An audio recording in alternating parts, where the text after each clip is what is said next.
Citizenship amendment act of 2019 ಇತ್ತೀಚೆಗೆ ಜಾರಿ ಬಂತು.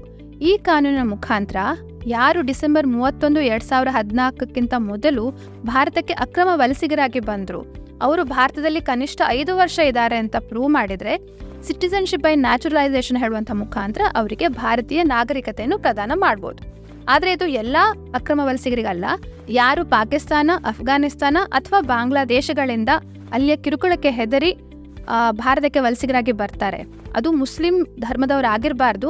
ಅವರನ್ನು ಹೊರತುಪಡಿಸಿ ಹಿಂದೂ, ಸಿಖ್, ಬುದ್ಧಿಸ್ಟ್, ಜೈನ್, ಪಾರ್ಸಿ ಅಥವಾ ಕ್ರಿಶ್ಚಿಯನ್ ಧರ್ಮದವರಾಗಿದ್ದರೆ ಅವರಿಗೆ ಭಾರತೀಯ ನಾಗರಿಕತೆಯನ್ನು ಪ್ರದಾನ ಮಾಡ್ಬೋದು ಅಂತ ಈ ಕಾನೂನು ಕಲ್ಪಿಸಿಕೊಡ್ತದೆ.